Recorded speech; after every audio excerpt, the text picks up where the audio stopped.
Okay, so Men in Black International is the fourth Men in Black movie in the series of movies that no one really cares about anymore. After rewatching the Men in Black movies, because I used to like Men in Black 3, but now definitely the first one is the best one.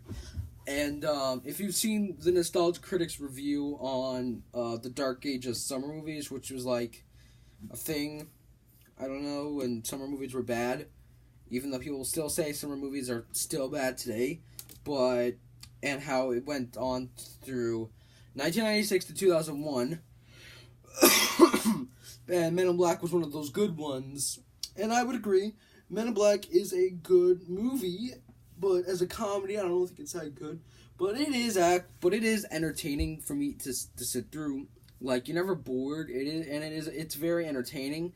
And what people forget is that it's an actual, it's actually like it's a Marvel. It was like it's a Marvel movie, but it's not, even though it's not a superhero movie. It's a comic book movie.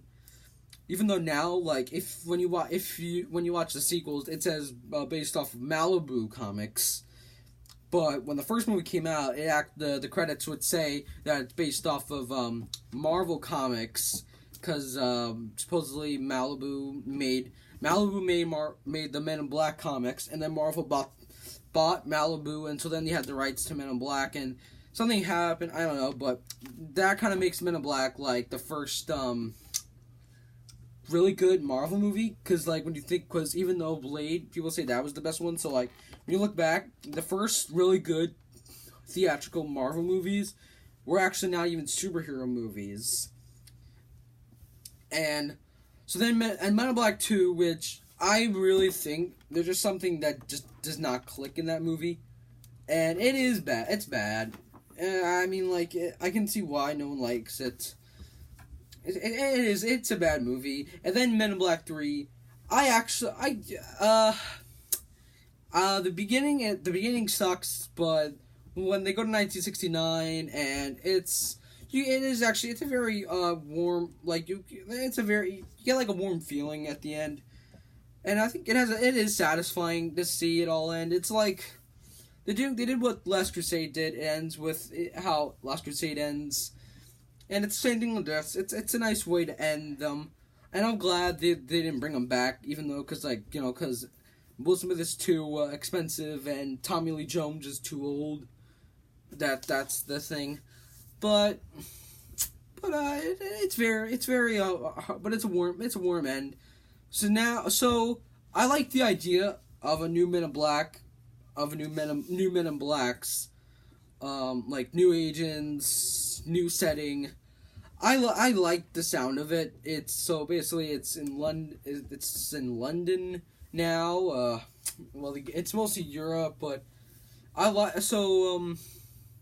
I'll say this, I like that they go more vast places, because just in Men in Black, like all three of these movies, they just go to like, they just go to like, it's just in New York, or like sometimes they'll just like drive out of the city or the state just to go to like somewhere in like, just somewhere, and it's like not even a very, like, good, it's not even like a very fun place to go. It's like, they just go anywhere that's near New York. Like, they don't even go like a fun place like California, or like I mean, like, the third movie does go to Florida at the end, but I mean, like, that is the close in the original trilogy where it's fun. But in this movie they go to places like, England, France, still, and New York. It still has New York is still in it. Then they go to like somewhere I think they go to the Middle East in that one too. But I like the places. I like the settings, and because it's more, given like the spy movie, because like it is an action movie, because like, since the other Men in Blacks were directed by Barry Sonnenfeld, I think, and he's not really, I wouldn't say he's really like an action heavy guy, but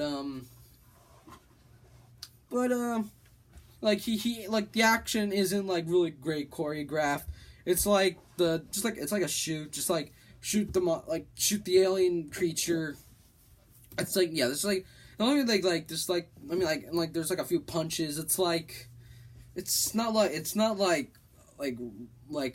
raid. It's not like Raid where it's like intense action. It's like it's more like an episode in Star Trek where they'll just like a punch or like they'll just zap. It's like that. But in this movie, it is more like they go for an action vibe, which is good. And like it's directed by the guy that did The Fate and the Furious, which I only saw. I did actually see Hobbs and Shaw, but I haven't seen any of the Fast and the Furious movies. But like even though he's not a comedic director, but I like what it's going for though. But the problem is that there's just something that's not working. It's all good on paper, and also, but like there's a thing about like so they got Chris Hemsworth and Tessa Thompson. I think that's her name. Wait, no, did I? No, I thought I said Leah Thompson from Back to the Future. No, Tessa Thompson from Creed, but really, like, people will mostly remember her from Ragnarok, and she was also in Endgame. But, and you know, because, like, they have good chemistry in that movie, which, I mean, like, I didn't really think they were that good. I mean, like, they mostly, they fight a lot, you know, like, and, like, in this, they're just, like, it's not good in this movie, but, which... it was actually it's still I think they're good, like, you know, they're like their friendship starts to warm up, but there is like this thing with, you know, even the ending is really just like it's just a rip off of the first one where they fight like an alien creature that like an alien creature like a hybrid that's stuck inside a human body, but it's like a twist. But it's not as fun as in the first one. So yeah, I mean, like, even the fan service, like the only returning character from the original trilogy is Emma Thompson, but she was only in the third one. So which no one really cares about the third one. Like no one comes back to so no one from no major people come back. I mean, like Rip Torn.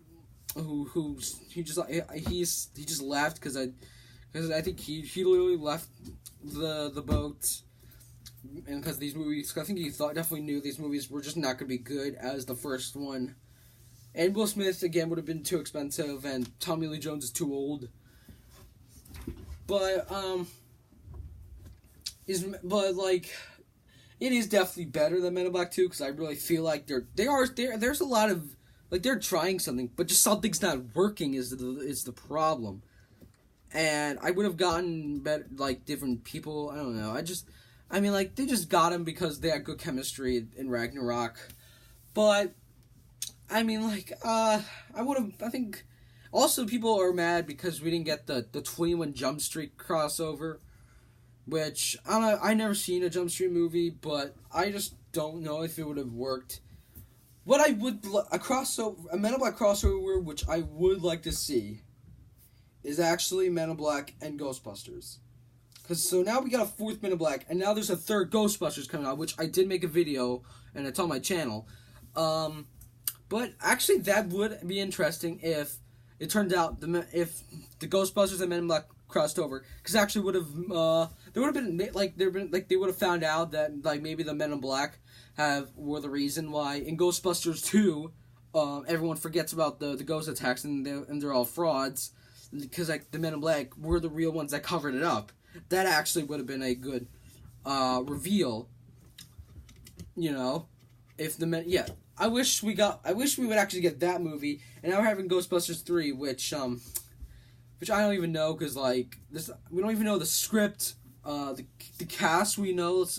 Someone from Stranger Things is in that, and the girl that was in Gifted is going to be in it. And I don't know about if Bill Murray or Eddie Murphy or Dan Aykroyd or even Sigourney Weaver is coming back. So I would go ahead with the Men in Black Ghostbuster crossover, but because I like Men in Black better than Ghostbusters, I know I'm gonna get a lot of hate for that. But yeah, Men in Black International is not it's not bad, it's not great. It's just okay. It's not solid, not decent. It's okay. You can I don't know if you should skip it. I mean, like, if you want to watch these movies, just watch the first one. Just don't expect the sequels to be like high art. Maybe you might get, maybe if you do want to watch all you might like the third one. So that's Men in Black. So that's Men in Black International. I give it a 5 out of 10.